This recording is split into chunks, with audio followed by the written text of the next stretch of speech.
Hablando del diluvio, ¿qué tanto de la Biblia piensa usted, o su opinión experta acerca de la biología y los animales?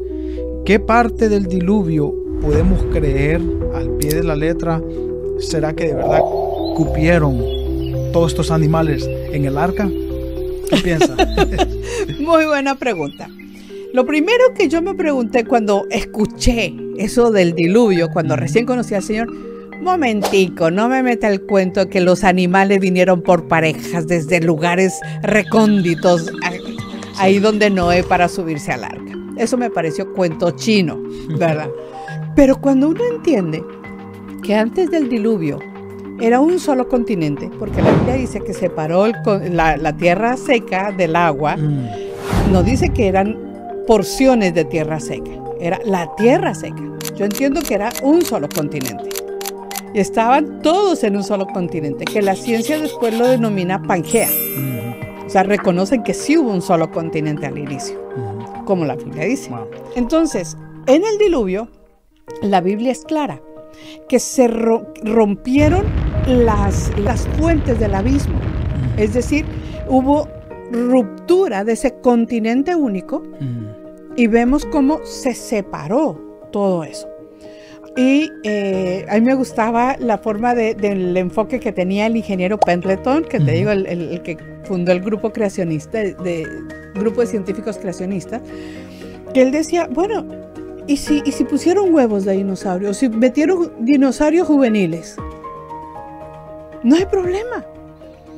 La situación es que el sistema del mundo cambió tanto después. O sea, ¿por qué? Porque el mundo no había llovido. Entonces, si no había llovido, a ver, no existió el ciclo del agua antes. Qué interesante. Sí, sí. Entonces, ¿cómo hacía el mundo para poder tener el agua, la lluvia, para toda su creación, las plantas y todo? La Biblia dice que había una cubierta en la atmósfera de nubes. Las nubes estaban alrededor, logrando un efecto invernadero en la Tierra. Entonces, todo el planeta tenía la misma temperatura cálida, propiciando como un invernadero, que tú crías plantas en un invernadero, ¿qué pasa? Son grandes, fuertes y todo eso, porque el ambiente está propicio para su crecimiento. Entonces, el planeta fue creado así, con todas esas ventajas. Pero el juicio que vino sobre la tierra, porque acuérdate que el diluvio no fue que Dios dijo, vamos a ver qué pasa. No, vino un juicio sobre la tierra por el pecado del hombre. Sí. Entonces esto cambió la realidad del diseño y una transformación a lo largo de un año, porque el diluvio duró un año. Ahora, lo interesante es que hay un geólogo allí en el ICR, en Discovery Center en Dallas, que ha hecho una investigación por 11 años donde él compara los días del diluvio que menciona la Biblia, los 40 días en que se abrieron las compuertas de las... Sí, de los cielos, y que de la tierra se abrieron también las fuentes de... Entonces, era 40 días. Eso coincide con tales épocas de la geología que dicen los evolucionistas.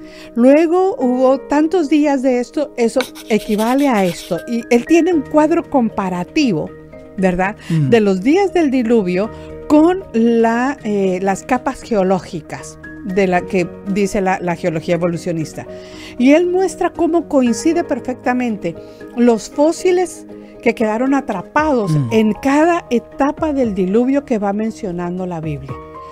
Te cuento que hasta ese día que ese geólogo me lo explicó en el ICR, yo no había caído en cuenta que habían etapas del diluvio. Y entonces fui a leerlo en la Biblia y sí, la Biblia dice. Wow. ¿Etapas en diferentes niveles o diferentes formas de cómo el diluvio? Claro, cómo se fue llenando de agua el planeta. Ya. Sí, en diferentes momentos. Las lluvias de esta característica, las fuentes de las aguas que se abrieron y salió el agua, ¿verdad? Todo eso está mencionado en la Biblia. Pero como lo leemos como un bonito cuento, Se nos pasan detalles, pero él, siendo científico, ¿Cuánto tiempo dice que duró el diluvio? en un año terminó todo el proceso.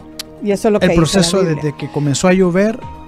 Hasta que el arca se posó ya en el monte Ararat, que es lo que dice la Biblia, para que ya... ¿No fueron 40 días? 40 días la primera etapa. Ok. ¿Sí?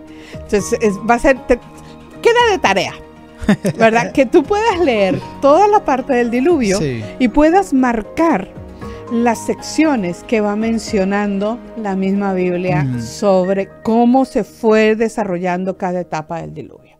Es una locura. O sea, Jacques Cousteau, que no es cristiano, bueno, no fue cristiano, él ya murió, pero él fue un oceanógrafo muy reconocido acá en el mundo.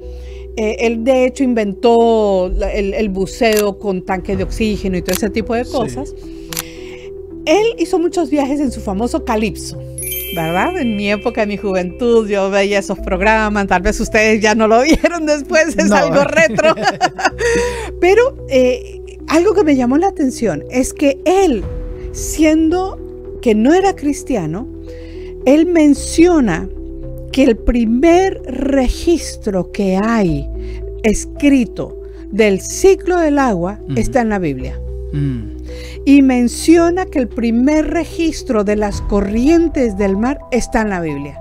Que antes de esos registros escritos no hay en ninguna parte del mundo una mención oficial escrita sobre esos fenómenos.